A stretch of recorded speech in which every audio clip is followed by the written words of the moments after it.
Nous sommes le 26 octobre 2023 et c'est aujourd'hui que s'ouvre le procès de Charles Adelson, dit Charlie Adelson, pour son implication dans le meurtre de son ex-beau-frère, Dan Markel. Si vous ne savez pas pourquoi Charlie Adelson a été arrêté, c'est que vous avez loupé la vidéo de la semaine dernière, donc je vous la remets juste là. Charlie, c'est le deuxième enfant de la famille Adelson, il est né le 26 octobre 1976, il avait donc 37 ans quand son ex-beau-frère a été assassiné et au moment de son procès, il va en avoir 47. Avant son arrestation, il est chirurgien dentiste à Miami et Charlie, c'est un bon vivant. Il aime profiter de la vie, sortir avec ses amis, fréquenter des femmes. Il a très bien réussi professionnellement, Charlie, et il n'hésite pas à dépenser de l'argent pour se faire plaisir. La famille, c'est aussi super important pour Charlie Adelson. Il est très proche de ses parents, Harvey et Donna, qu'il voit quasiment tous les jours, puisqu'il a repris le cabinet familial. Et en plus de ça, il les appelle régulièrement, parfois jusqu'à plusieurs fois par semaine. Il est charismatique, il plaît beaucoup, et Charlie, quand il parle, on l'écoute. Il a d'ailleurs la réputation d'être de très bons conseils, sur les soins bucco-dentaires évidemment, puisque c'est son métier, mais aussi sur les relations amoureuses, ou encore les placements financiers. D'ailleurs, dans la famille Adelson, on dit souvent que Charlie n'a jamais tort, car Charlie a toujours raison. Bref, Charlie c'est quelqu'un de génial, à tel point que ses amis l'ont surnommé le maestro. Enfin, c'est lui qui leur a demandé de l'appeler comme ça parce que Charlie se surkiffe et il a un ego, pas piqué des hannetons. Au point d'avoir fait assassiner l'ex-mari de sa sœur, Wendy, en pensant qu'on pourrait jamais remonter jusqu'à lui. C'est ce qu'on va tenter de déterminer ensemble. Alors entrez, installez-vous bien confortablement sur le banc des jurés et préparez-vous à juger. Please raise your right hand. Do you solemnly swear or affirm to tell the truth, the whole truth, and nothing but the truth in this matter here today?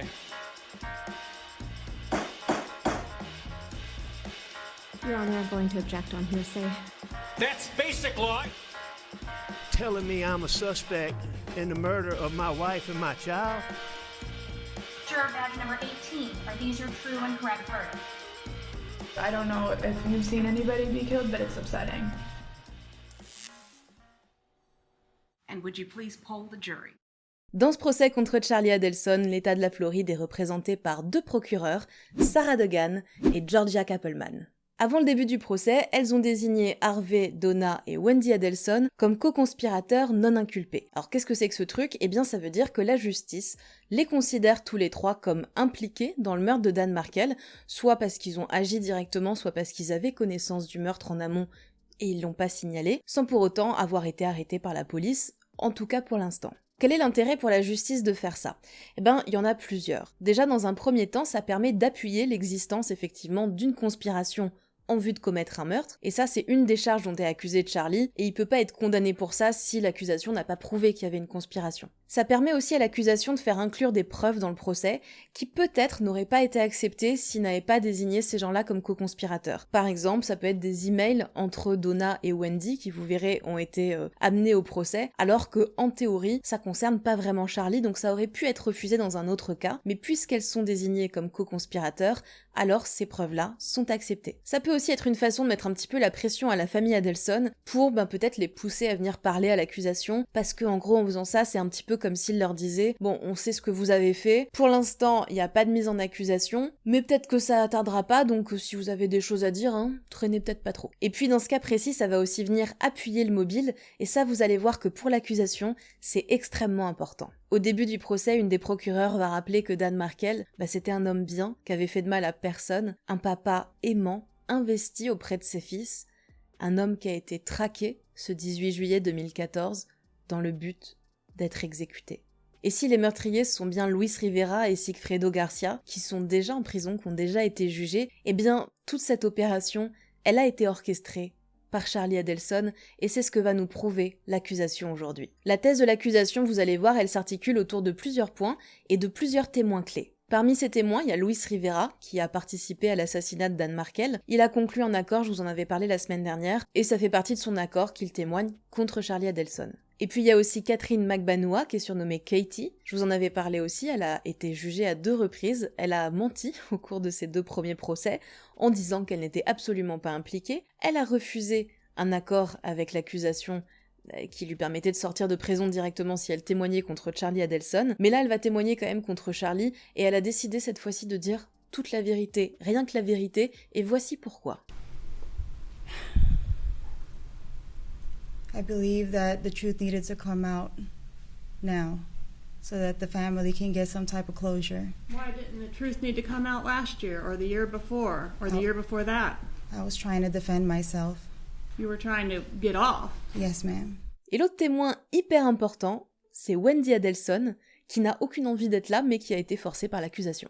Dans cette affaire, c'est un petit peu particulier puisqu'on sait déjà qui sont les coupables du meurtre de Dan Markel, et du coup tout l'enjeu pour l'accusation ici, c'est de nous montrer les liens entre Charlie et ces 3 personnes, et comment et pourquoi c'est bien lui qui a donné l'ordre, qui a orchestré ce meurtre. Et pour faire ça, ils vont s'appuyer dans un premier temps sur les données téléphoniques.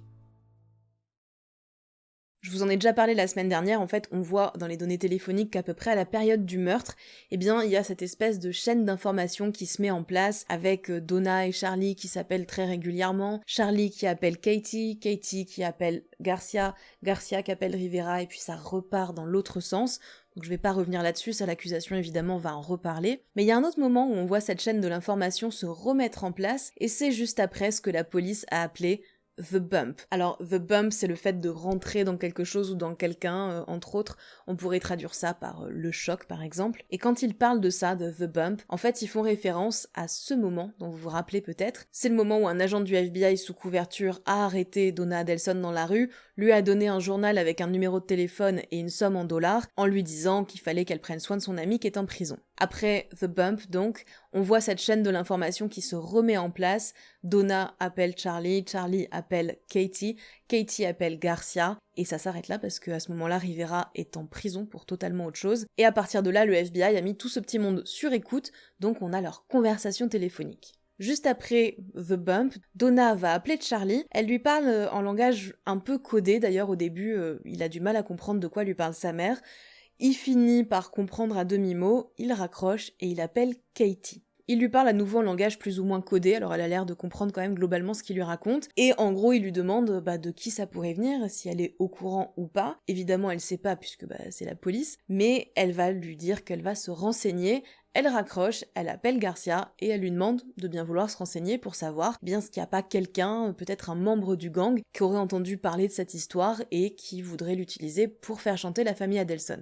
Un peu plus tard, Charlie va demander à Katie d'appeler le numéro de téléphone qui est sur le journal, probablement parce que lui il a pas envie d'être incriminé, d'être relié à ça. Elle le fait, mais ça répond pas. Et puis dans les jours qui suivent, l'agent du FBI sous couverture va carrément appeler le cabinet dentaire de la famille Adelson en demandant à parler à Donna. Il va, pareil, faire un langage un peu codé, il va dire à sa secrétaire « Oui, je l'ai vue l'autre jour pour une histoire de papier, faut vraiment qu'elle me rappelle, c'est très très très important. » Donna reçoit ce message, panique un petit peu parce qu'il a laissé son numéro de téléphone et elle reconnaît que c'est le même que sur le journal. Elle appelle Charlie, elle lui en parle, Charlie raccroche, rappelle Katie pour savoir un petit peu où ça en est, et il lui demande à nouveau de rappeler ce numéro, et là Katie va s'énerver, et elle lui dit « Écoute, maintenant ça suffit, je crois que j'en ai quand même assez fait pour toi et pour ta famille. » Je vous mets pas d'extrait des écoutes déjà parce que le son est dégueulasse, mais aussi parce que je vous l'ai dit, ils parlent en langage codé entre eux. Donc c'est un truc assez bizarre et difficile à comprendre, parce qu'ils parlent de trucs complètement lambda, ils vont parler d'immobilier, de l'école des enfants par exemple, des choses comme ça. Mais la façon dont ils en parlent, on comprend que c'est pas de ça qu'ils parlent. Je vous donne un exemple, à ce moment-là on est en 2016, Katie travaille dans une agence immobilière, ce qui justifie que Katie et Charlie parlent d'immobilier régulièrement au téléphone, et ils ont toute une discussion sur comment gérer de mauvais locataires. Par exemple, Charlie va dire oui, il faudrait quand même savoir qui sont ces gens parce que, tu sais, des locataires, ils peuvent avoir l'air bien, et puis d'un coup, imagine, ils partent en vacances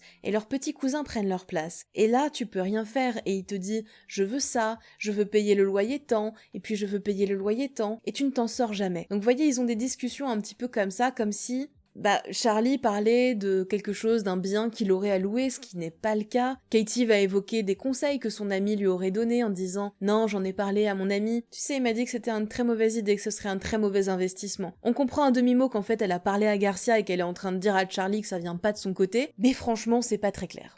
En tout cas, ce que ça veut dire pour l'accusation, c'est qu'il y a une volonté très claire de la part de tout le monde de ne pas parler clairement de ce sujet-là. Donc, ça veut dire qu'il savait très bien qu'il faisait un truc illégal, et on comprend même à un moment donné, assez rapidement, que Charlie, il dit que ça pourrait peut-être être la police. Est-ce que peut-être il se doutait qu'il était sur écoute ou qu'ils étaient sur écoute ?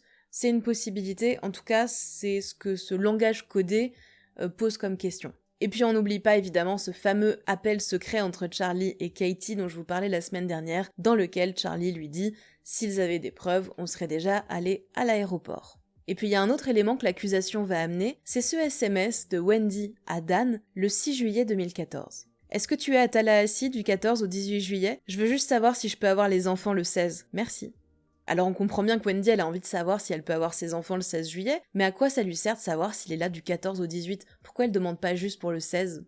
On a vraiment l'impression avec ce SMS, nous dit la procureure, que Wendy Adelson s'assure que Dan sera bien présent à la période prévue pour son meurtre.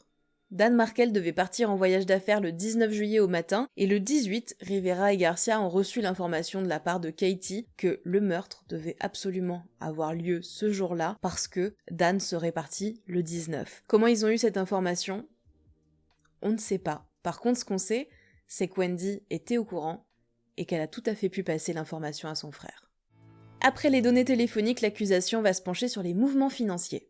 Garcia et Rivera sont en fait allés 2 fois à Tallahassee, une première fois en juin 2014 pour faire du repérage, et la seconde fois en juillet pour le meurtre. À chaque fois, ils ont loué une voiture, ça veut dire que ça a fait des frais de location, mais il y a aussi l'essence, il y a le péage, il y a plusieurs nuits d'hôtel sur place. Comment est-ce qu'ils ont financé ça, Rivera et Garcia, parce qu'ils n'ont pas d'argent?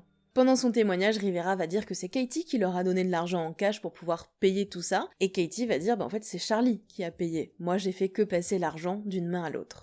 Dans les jours et les semaines qui ont suivi le meurtre de Dan Markel, Rivera, Garcia et Magbanua ont fait des dépenses clairement au-dessus de leurs moyens. Ils se sont achetés des motos, voitures et compagnie, ce qui montre bien qu'ils ont été rémunérés pour ce meurtre. Ça, plus les écoutes téléphoniques, plus les appels qui montrent les liens entre les uns et les autres, ça prouve, selon l'accusation, que c'est bien Charlie qui a commandité le meurtre, c'est la seule explication. Et puis, ça va être renforcé par le témoignage de Katie, qui va dire par exemple ceci. He painted this picture that this was a terrible man and making his family go through a lot, custody-wise, with his sister. Ou encore. Is it possible that Sigfredo and Rivera came to Tallahassee and did this killing without any communication from you or Charlie Adelson, just on their own? No, ma'am. Vous vous souvenez de Jeffrey Lacasse, l'ex-petit ami de Wendy? Il va témoigner et voici ce qu'il raconte à la barre. On July 13th, 2014, Wendy and I were speaking and she asked me if she could share something with me confidentially. I told her sure. She said that Charlie had explored all options to take care of the problem and that he had looked into having Professor Markel killed. Jeffrey fréquentait Wendy depuis septembre 2013, mais ils se sont mis en couple officiellement qu'à partir de mars 2014. Et fin juin 2014, il va déclencher une discussion avec elle parce qu'il a l'impression qu'elle a pas bien compris que depuis le mois de mars, ils sont censés être monogames en fait, et qu'elle continue à fréquenter d'autres hommes, ce qu'a priori, elle va confirmer. Wendy rompt avec Jeffrey le 29 juin 2014, mais elle va continuer à l'appeler régulièrement, un peu comme s'ils étaient toujours en couple, tout en laissant planer l'idée que peut-être c'est pas fini entre eux, il y a peut-être moyen que ça reparte, et ça va continuer comme ça jusqu'au meurtre de Dan Markel, et ce fameux moment où Wendy désigne à la police Jeffrey comme un potentiel suspect. Le jour du meurtre de Dan Markel, Jeffrey devait partir pour le boulot dans le Tennessee et il avait prévu d'y aller en voiture et de quitter Tallahassee vers 11h du matin. Et la seule personne à qui il avait donné cette information, c'est Wendy Adelson. Et puis finalement, la veille du meurtre, le 17 juillet 2014, Jeffrey décide de partir sur un coup de tête le soir même, sans prévenir personne. Bon, mais c'est quoi le rapport? Le rapport, c'est que le meurtre de Dan, il a eu lieu un petit peu avant 11h le 18 juillet. Et s'il avait suivi son plan initial, Jeffrey, il aurait dû passer vers la maison de Dan puisque c'était sur le chemin pour aller à l'autoroute, un petit peu avant 11h, donc les données téléphoniques l'auraient situé à proximité de la scène de crime au moment du meurtre, et il aurait eu l'air de fuir la scène de crime. Et avec le témoignage de Wendy à la police, plus le fait que c'était plus ou moins son petit ami à l'époque, Jeffrey il a été effectivement placé tout en haut de la liste des suspects jusqu'à ce que la police puisse valider son alibi, sauf qu'encore une fois, s'il s'en était tenu à son plan initial, il n'en aurait pas eu d'alibi.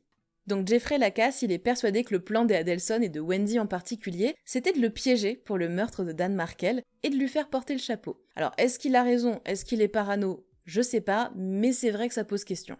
Bon, toutes ces informations et tous ces témoignages, ça montre quand même bien l'implication de Charlie dans toutes ces histoires, ça montre aussi son lien avec Katie, qu'il continue à payer pendant des mois et des mois après le meurtre de Dan, vous vous en rappelez. Il lui donne 3 000 $ par mois, 2 000 en cash et 1 000 en tant que employé fictif de son cabinet dentaire. Et puis il continue à prendre soin d'elle aussi, il lui fait des cadeaux même bien après leur séparation, et il lui écrit, par exemple, dans ce message, qu'il a de la chance de l'avoir dans sa vie. Bon, mais tout ça, ça nous dit pas pourquoi est-ce que Charlie, il aurait fait tuer son ex-beau-frère avec qui il a aucun contact. Eh bien, il l'aurait fait pour protéger sa sœur et surtout sa famille, nous dit l'accusation. Parce que vous allez voir que la famille Adelson, elle a une dynamique très particulière. Faut savoir que dans un procès, l'accusation n'a absolument pas l'obligation légale de fournir un mobile. Si elle apporte les preuves d'un crime sans expliquer pourquoi la personne l'a commis, c'est parfaitement ok. Alors la plupart des procureurs vont quand même parler du mobile, mais c'est plus pour une question de storytelling qu'autre chose. Mais dans ce cas précis, le mobile, il est ultra important pour les procureurs, parce que vous l'avez vu, les preuves contre Charlie, elles sont globalement indirectes, donc c'est extrêmement important que les jurés comprennent pourquoi il a agi.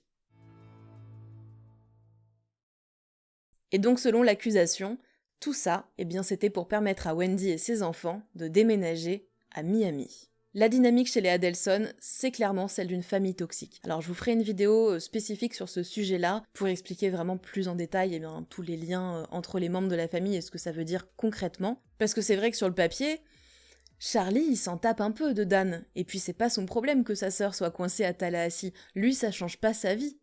Quoique, Donna, la mère de Charlie et de Wendy, elle est extrêmement impliquée dans la vie de ses enfants, et elle considère que tout le monde dans la famille doit l'être au même niveau qu'elle, émotionnellement parlant. C'est-à-dire que dans ce cas précis, c'est Wendy qui divorce, c'est elle qui est coincée dans le nord de la Floride, mais chaque membre de la famille le vit comme si c'était en train de leur arriver à eux personnellement, comme si c'était eux qui vivaient cette situation, et ça, on le voit très bien dans les mails et les SMS que Donna envoie. Par exemple, le 3 mai 2013, soit quelques mois avant que le divorce de Dan et Wendy ne soit prononcé, elle envoie ce mail à sa fille. La partie la plus importante de ton divorce, c'est le déménagement. J'espère sincèrement que ton avocate comprend que c'est ton point non négociable. Beaucoup de choses sont négociables. C'est la seule chose sur laquelle tu ne peux pas la laisser penser « bon, si ça arrive pas, ça arrive pas ». Elle a besoin d'entendre de ta part à quel point tu es sérieuse à ce sujet, et de quelle manière ça bénéficiera aux enfants d'avoir un système de soutien familial soudé, ainsi qu'à ton emploi beaucoup mieux rémunéré. Et puis vous vous en rappelez, Wendy demande à la cour de l'autoriser à déménager à Miami avec ses enfants, et cette demande est refusée, et alors là, c'en est trop pour Donna. Pour elle, c'est inacceptable, et alors maintenant on va s'en occuper nous-mêmes, et puis on va taper là où ça fait mal, et on va bien voir ce qu'on va bien voir. Il y a 2 trucs essentiels dans la vie de Dan Markel, ses enfants et la religion juive. Et c'est là-dessus qu'on va taper. Donna a imaginé tout un plan d'action, qu'elle a envoyé par mail à sa fille en lui décrivant étape par étape ce qu'elle devait faire. Papa et moi avons changé nos vies cette année pour te soutenir, toi et les garçons, de toutes les manières possibles. Charlie a accepté la perte de revenus de l'entreprise pour que nous puissions faire ça, parce qu'il t'aime et ne veut que le meilleur avenir possible pour toi. Il est temps pour toi de nous montrer que tu peux donner la performance de ta vie pour les prochaines semaines. 1. Prends une photo des garçons bien habillés debout à la porte d'entrée ou près du panneau d'une église de Tallahassee. Ensuite, change ta photo de profil Facebook pour celle-ci, afin que tout le monde puisse la voir. 2. Organise-toi pour que les garçons se mettent à niveau avec un tuteur privé, membre adolescent de l'église catholique, qui viendra à la maison pour leur parler de Jésus.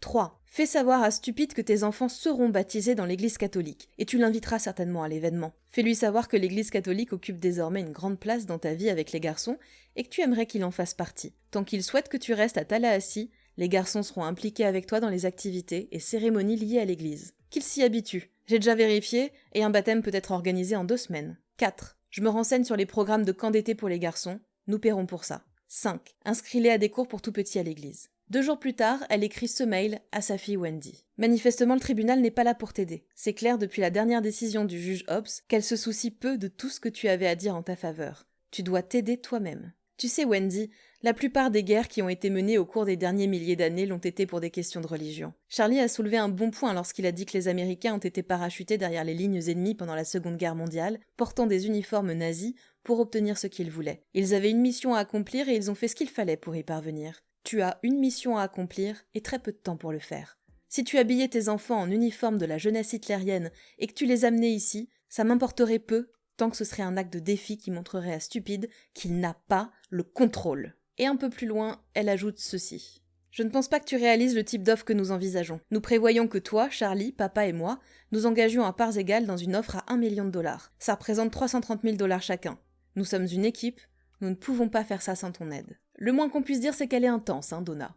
Qu'est-ce que ça montre tout ça ? Eh bien, à quel point Donna, elle est investie dans le divorce de sa fille, et à quel point c'est essentiel pour elle que Wendy et les enfants viennent vivre à Miami. Et puis ça montre aussi que Charlie, il fait partie des discussions de la famille sur le divorce de sa sœur. Tous les moyens sont bons pour que Wendy déménage, hein, ça on l'a bien compris, et ils ont donc même prévu cette histoire d'offre à $1 million, où ils doivent donc tous se cotiser et donner cet argent à Dan, ou en tout cas lui proposer. Alors, d'après Wendy, l'idée c'était pas d'acheter le fait que Dan laisse partir ses enfants, c'était de lui proposer de déménager lui aussi à Miami, et qu'il utilise ce $1 million pour payer ses frais de déplacement, puisque du coup il aurait été obligé de prendre l'avion matin et soir pour aller travailler à Tallahassee. Clairement, le déménagement de Wendy, apparemment, c'est plus important que l'avenir de la planète. Hein. Ah, et si vous aviez des doutes, Stupide, c'est le surnom qu'ont donné les Adelson à Dan Markel. D'ailleurs, Donna, elle avait beaucoup d'autres surnoms pour parler de son ex-gendre. Did she call him an asshole? Yes. A narcissist? Yes. A bully? Yes. Religious zealot? Yes. Bastard? That I don't remember. Page 5. Okay. I see, yes. Fucker? Yes. On a bien compris à quel point Donna veut que sa fille et ses petits-enfants déménagent à Miami, mais ça n'arrive pas. Et Donna, elle en a ras-le-bol, elle n'en peut plus, la situation devient insoutenable pour elle. Elle trouve que c'est profondément injuste pour elle, hein, pas forcément pour sa fille, mais aussi pour sa fille, mais surtout pour elle, et elle va commencer à se plaindre de la situation, et à qui elle se plaint ? Charlie. Et ça, on le voit par exemple dans ce SMS qu'elle envoie à son fils au mois d'octobre 2013. « Soirée horrible pour ta sœur. Et pour nous. Papa a dû sortir pour faire baisser sa tension. Juste affreux. Je peux même pas expliquer. » Ce que nous explique donc l'accusation, c'est qu'à force, la situation de Wendy, eh bien, elle a profondément impacté celle de son frère Charlie, et ça a fini par devenir son problème à lui aussi, puisque c'est lui qui gérait Donna, c'est lui qui la voyait au quotidien, c'est lui qu'elle appelait en permanence, à qui elle envoyait des messages tout le temps, pour lui dire à quel point c'était horrible, à quel point ça impactait gravement la santé de son mari, Harvey Adelson. C'est bien simple, pour la famille Adelson, le fait que Dan Markel refuse de laisser Wendy et ses enfants déménager, c'est pas juste un petit problème. En fait, ce qu'il est en train de faire, c'est qu'il est en train de tuer à petit feu Harvey et Donna Adelson. Et ça va être appuyé par différents témoignages au cours du procès. That his mom hasn't been sleeping, his mom is not eating. I know his dad wasn't the best health either, but he would refer to his mom a lot. All right. And the reason she wasn't sleeping or eating, did that have to do with this ex-husband of Wendy? Yes, ma'am. Je vous l'ai dit au début de la vidéo, Wendy Adelson, elle a été forcée par l'accusation de témoigner pour eux, et elle va tout faire pendant son témoignage pour casser ce tableau dramatique que l'accusation a dressé de sa famille, quitte à mentir. D'abord, elle va dire que sa famille, elle n'était pas si investie que ça dans son divorce, franchement, c'est pas vrai. What about your dad? Was he invested in your divorce status? I think the same as my mom, just worried about me and worried about the boys. Mm-hmm. What about your brother? Did he take an interest in the ins and outs of your divorce? No, not really. Did the litigation revolving around the divorce and the subsequent issues that arose, did that impact your family back in South Florida? I mean, only to the extent that I think they felt bad for what I was going through, but... Les emails de sa mère, l'implication de sa mère dans sa vie, voilà ce qu'elle en dit. Right. Is your mom overprotective of you? Yes.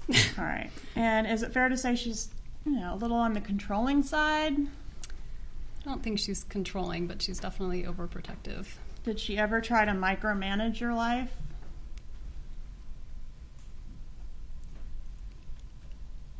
Maybe, yeah. Oui, Donna Adelson, elle est un petit peu drama queen, mais Wendy, elle le sait, d'ailleurs elle a même pas répondu à ce fameux plan d'action que sa mère lui avait envoyé, parce qu'en fait elle savait très bien que sa mère avait écrit ça sous le coup de la colère, qu'elle le pensait pas, et elle n'a jamais suivi ce plan, ni envisagé de le faire d'ailleurs. Selon elle, au moment du meurtre de Dan, la situation était vachement apaisée, Et ses parents, à l'été 2014, ils étaient plus du tout en colère par rapport à Dan, voilà, ils avaient accepté la situation, ça allait beaucoup mieux, ça allait même très bien entre eux. Bon alors là, la procureure, elle est un petit peu étonnée parce qu'elle lui rappelle gentiment que juste après le meurtre de Dan, Wendy, elle a dit à la police que ses parents en voulaient à Dan. Et voici ce que Wendy répond. I was saying that in the context of talking to law enforcement for hours and hours and trying to help them figure out who might be responsible. Right, and who did you tell them might be responsible? Well, I told them many people. La procureure va lui rappeler gentiment que c'était pas du tout au bout de 6 heures qu'elle a dit ça, c'était au tout début de son interrogatoire. D'ailleurs, c'est quand même étonnant de dire que tout allait bien à ce moment-là et que Harvey et Donna n'étaient plus du tout en colère contre Dan, parce que quelques semaines avant son décès, Dan, il a quand même entamé une action judiciaire pour demander que Donna n'ait plus le droit de voir ses petits-enfants sans supervision. Ça a dû bien l'énerver, ça quand même, Donna, non? Is it fair to say your mom was worried about this motion? No, my mom never knew about this motion. Et là encore, c'est un petit peu étonnant pour la procureure, qui lui fait gentiment remarquer que le jour où elle a reçu l'info par mail que Dan avait entamé cette démarche, eh bien, elle l'a transmis à 12 personnes. On a cet email dans les preuves apportées par l'accusation. Elle l'a transféré à 12 personnes, dont sa mère. Donc sa mère avait bien eu l'information. Well, you forwarded this motion to your mother. I don't believe I via did. email. In fact, you forwarded this motion to 12 different people. So if you weren't worried about this, why'd you send it to all these people? I couldn't really say. It's been a long time. Eh ben écoutez, Wendy s'en souvient pas, et ça fait 10 ans, hein. Il y a un moment donné, elle peut pas se souvenir de tout quand même, hein. Elle va aussi contredire le témoignage de Jeffrey Lacasse en disant que c'est pas vrai, elle lui a jamais dit que son frère avait regardé comment embaucher un tueur à gages. D'ailleurs, Jeffrey, il était jaloux et possessif, hein, c'est pour ça qu'elle a rompu avec lui. En plus, il est parano, il lui en veut, et en fait, il raconte n'importe quoi juste pour la faire chier. Et puis c'est impossible qu'elle lui ait parlé de cette histoire de tueur à gages parce que Charlie n'a jamais parlé d'embaucher un tueur à gages contre Dan. À l'histoire de la télé, là? Non mais attendez, on peut plus rigoler, hein. C'était une blague, faut pas le prendre au sérieux, c'est n'importe quoi, hein. Et puis vous vous souvenez peut-être que je vous avais dit que Wendy détestait vivre à Tallahassee, elle a même écrit un roman dont le personnage est clairement calqué sur elle, hein. Elles ont le même mari, le même métier, le même nombre d'enfants, etc., etc. Et ce personnage déteste l'endroit où elle vit. Et la procureure va lui reparler de ça, lui dire « Mais vous n'aimiez pas vivre à Tallahassee ?» Ah si. Wendy va affirmer au tribunal qu'elle avait une vie hyper sympa, en fait, à Tallahassee, et même d'ailleurs elle envisageait d'acheter une maison. Oui, ça a été un peu dur sur l'instant, elle savait de toute façon en tant qu'avocate que la cour ne lui accorderait absolument jamais le droit de déménager avec ses enfants. Elle avait tenté, parce que faut tenter, hein, on sait jamais, mais elle savait très bien qu'elle aurait pas ce droit-là, mais c'était pas grave en fait, parce que elle savait aussi que Dan, il avait envie de changer de job à un moment donné, qu'ils en reparleraient, que peut-être il finirait par trouver un poste à l'université de Miami, et comme ça ils déménageraient tous ensemble, et en attendant, voilà, elle prenait son mal en patience, et elle avait fini par accepter la situation, elle envisageait d'acheter sa maison. D'ailleurs, ses parents aussi cherchaient à acheter une maison sur place, comme ça ils seraient venus la voir beaucoup plus facilement. Non, vraiment, elle l'aimait bien, hein, Tallahassee, elle voit pas le problème, et elle sait pas pourquoi tout le monde raconte ça. Bref, vous l'avez compris, Wendy fait tout dans son témoignage pour se protéger elle, pour protéger sa famille, et montrer que personne dans la famille Adelson n'avait de raison de faire assassiner Dan Markel. It's not my family. Voilà donc pour la thèse de l'accusation. Il y a quand même beaucoup d'éléments qui vont dans le sens de cette théorie. Alors qu'est-ce que va répondre la défense? Avant le début de son procès, il n'y a pas un mot qui est sorti sur la stratégie de défense de Charlie Adelson. Personne ne savait ce qu'allait être dit. Et il a fallu attendre le 26 octobre 2023 pour que dans son discours d'ouverture, l'avocat de Charlie donne sa version des faits. Et c'est une explication qui est plausible, certes, mais qu'en a étonné plus d'un, y compris la sœur de l'accusé. I learned something this morning. Yeah, me too. Mais ça, je vous le raconterai la semaine prochaine.